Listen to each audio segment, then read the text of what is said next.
Aria Langston's life is turned upside down when the ruthless Ravencrest Pack attacks her home, Silverwood. The younger wolves are taken to Ravencrest High, forced to live among their enemies, while their families remain locked up for refusing to surrender. As an Omega, Aria is ignored, making it easier for her to spy and find a way to free her pack. The last person she ever wanted to cross paths with is Kai Blackthorn, the future alpha of Ravencrest. He's powerful, arrogant, and completely untouchable. She wants nothing to do with him. But then she's assigned to be his personal tutor. And fate has other plans. Kai Blackthorn is her mate. Chapter 1. Aria Langston. The screams of my people was what I remembered the most. Piercing, raw and endless. That had cut through the night like a steel blade, and they were louder than the roaring flames of our house crashing down and the deafening sounds of wolves fighting just outside the door. It was pure chaos, the kind our parents had told us when we were pups. About bigger packs attacking the smaller ones for power and strength, the forgotten wars and history. But I was living in it now. This was real. This was my pack. Silverwood being attacked by Ravencrest. Aria. I heard my mother behind me, trying to pack what little important things we had and stuffing them into a bag as my father pushed the sofa towards the door to avoid the flames from getting to the room we were in. I couldn't move as I watched what was happening outside, the gut-wrenching scream from our neighbor as a big brown wolf burst open through their front door. Aria Langston. My mother's voice snapped my head towards her as tears filled my eyes, her hands trembling as they shook my back to her.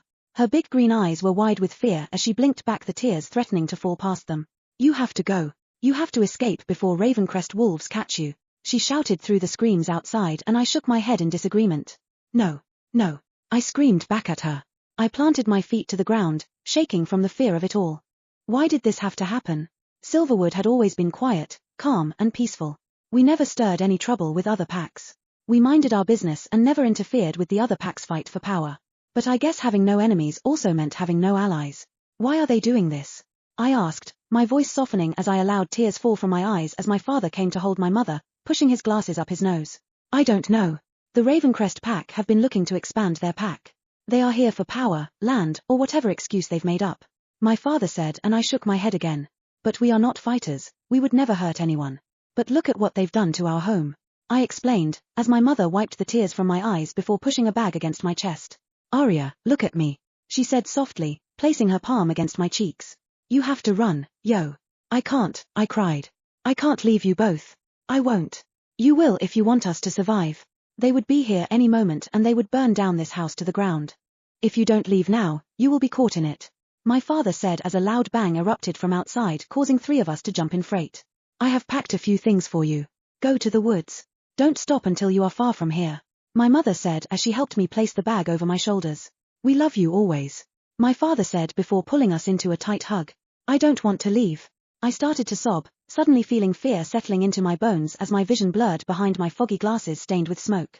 You would be safe if you run. Your wolf hasn't fully developed yet, so don't shift or you will be slower. My mom said as she wiped her tears and gave me a soft kiss on the cheeks. I can't leave you. Please don't make me. I whispered as I cried harder. Please, Mom, Dad. I'm scared. A loud sound filled the air as the door slammed open behind us. I screamed as I saw movements coming towards us. It was a big brown wolf. Get her out of here. My father screamed as he shoved us away, his body already beginning to shift, bones breaking as fur sprouted up his arms. My mother didn't wait as she grabbed me by the wrist and yanked me towards the back door. I have to go back to your father. I love you, Aria. Your father and I do. You have to be strong and live for us, she said to me softly as she opened the door behind me and pushed me outside and slammed it shut. No. I screamed as I pushed myself up the floor and started banging on the door, but it wouldn't budge. Mom. Dad. I yelled, tears streaming down my face as I shivered in fear. Please, I'm scared. I whispered as I heard a loud scream behind me and I turned around. Outside was pure chaos. Our pack was in shambles. My people were running around in fear, shifting in desperation to attack, some rushing in panic. The Ravencrest wolves were huge, massive as compared to ours.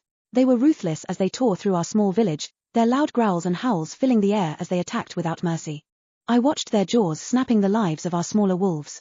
I saw a young boy, no older than 8, sprinting barefoot across the clearing, tears streaming down his eyes. He looked like he didn't even have his wolf yet, but they didn't care. A Ravencrest wolf attacked him, pinning him to the ground and dragging him away. I staggered back in fear. They were ruthless and fear filled every fiber of my being. It was like living in a nightmare. I stepped back again. The air was thick with growls and screams from my people and the metallic smell of blood lingered around me. I was too scared to do anything. I couldn't fight. I couldn't even transform yet. I looked at the door again, tears running down my cheeks as I remembered my mother's words. I love you too, I said softly as I sprinted into the woods without looking back. My breath came out in ragged gasps as I tried to find my way in the dark woods. Branches tore at my dress and my heart pounded in my chest, threatening to burst out. My lungs burned with every breath and my feet hurt. The sound of the attack faded slowly behind me, but the thick air and smoke followed me through the woods.